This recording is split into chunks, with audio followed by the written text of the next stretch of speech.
Vous écoutez Europe 1, jeune et moderne, il est 11h30. Le journal de la santé avec Anne Cazobon. La future disparition de la cigarette électronique dans les espaces publics. Passer trop de temps au téléphone ferait chuter la fécondité masculine. Et puis l'amour rendrait définitivement aveugle. Sans oublier le chiffre du jour. Et on commence avec les révélations du Figaro aujourd'hui sur l'essai clinique mortel de Rennes. Beaucoup d'interrogations subsistent autour de cet essai clinique. Certaines informations ont-elles été cachées jusque-là? On se souvient du décès mi-janvier d'un volontaire qui avait reçu une dose d'un médicament antidouleur expérimental. Le Figaro révèle aujourd'hui que des chiens sont morts lors de la phase initiale des essais. Alors que dit le directeur de l'Agence de sécurité du médicament? Les explications de Jean-Sébastien Soldaini.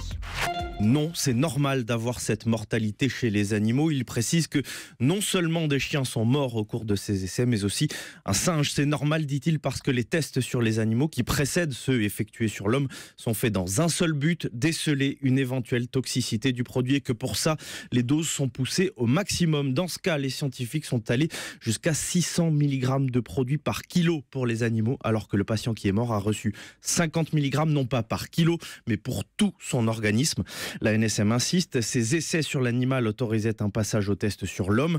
Le patron de l'agence se défend aussi sur le manque de transparence supposé de cette enquête. Il dit avoir informé tous ses homologues européens dans chaque pays, ainsi que l'agence européenne du médicament et même l'agence américaine avec qui il s'entretient une fois par semaine sur ce sujet.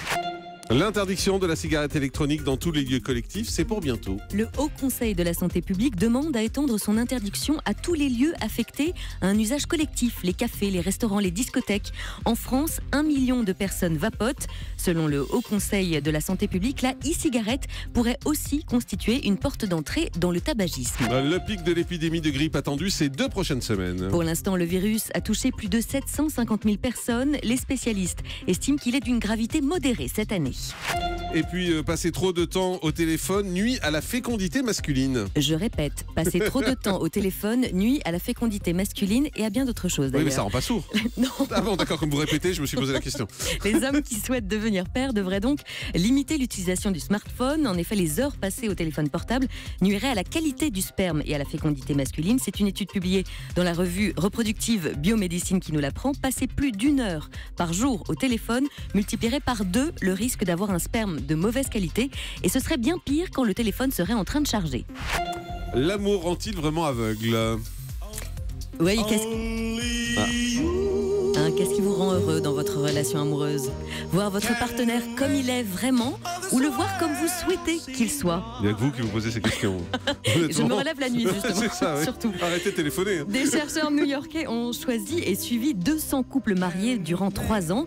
Ils ont demandé à chacun des 2 époux de décrire les qualités de l'autre, ainsi que les qualités qu'ils aimeraient trouver chez un partenaire idéal. Et nombreux sont les couples qui ont répondu la même chose dans les 2 cas. Les participants se persuadent eux-mêmes que leur partenaire est parfait, une sorte de prophétie autoréalisatrice, une stratégie payante, car les couples qui continuaient à entretenir cette illusion sont finalement plus heureux que les autres, eux beaucoup plus réalistes.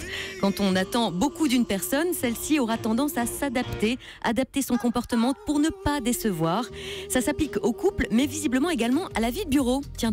Ah bon? Si votre patron pense que vous êtes génial, vous le deviendrez. Certes, le contexte est différent, mais c'est le même concept de base d'illusion positive. Allez, on termine avec le chiffre du jour. 46 face aux maladies, 46% des Français attendent que ça passe. Oui, c'est ce qu'ils font de mieux. Dès l'apparition des premiers symptômes, 18% prennent rendez-vous chez le docteur, 17% vont à la pharmacie et 17% affirment se soigner avec des traitements alternatifs. Merci Anne Cazobon.